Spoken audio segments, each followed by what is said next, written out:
If you want to keep improving your score, make sure to subscribe to myTOEFL for more expert lessons and strategies. Let's continue our journey to English proficiency together. International Scholars Board. The title International Scholars Board suggests that this notice is issued by a formal administrative body managing global academic programs. Identifying the source helps you mentally prepare for a text about official requirements or institutional policies.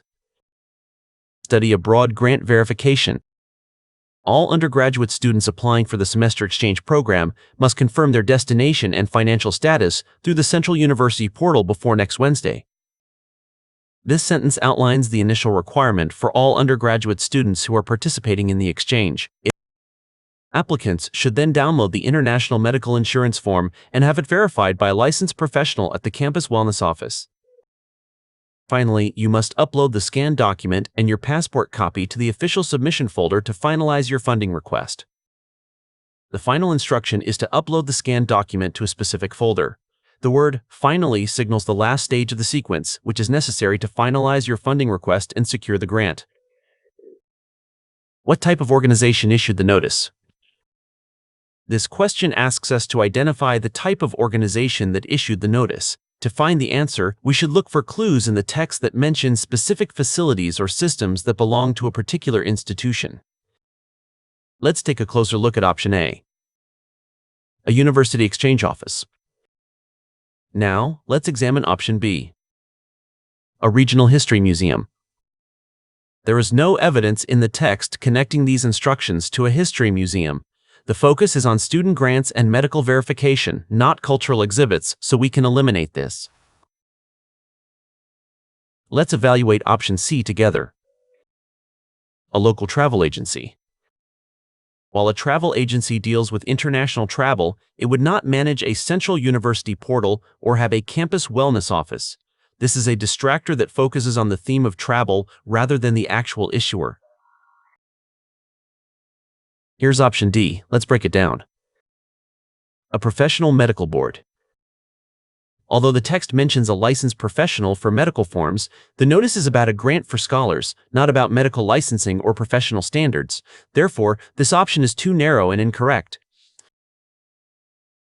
The correct answer to this question is option A, since the text explicitly mentions university-owned resources like the portal and wellness office.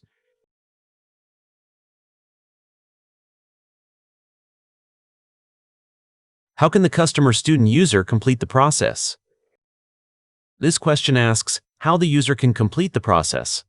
We need to look for the specific action or method described in the final steps of the notice to find the correct answer. Let's take a closer look at option A. By visiting a clinic outside campus.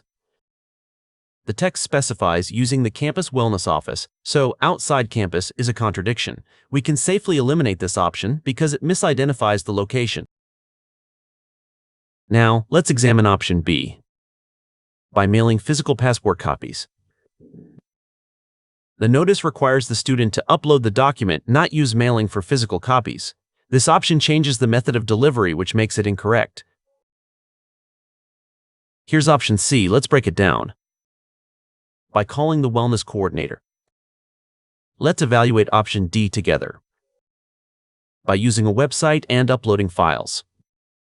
This option is correct because the notice explicitly tells students to upload the scanned document to an official submission folder. This matches the idea of using a website and uploading files perfectly. Here, the correct option is option D, which shows that the final stage of the process is entirely digital. In summary, when reading a TOEFL notice, always pay attention to the specific locations, methods, and deadlines mentioned. Watch out for distractors that subtly change a digital task into a physical one or move a campus location to an off-campus one. Identifying these specific details is the key to choosing the right answer every time. Great job today!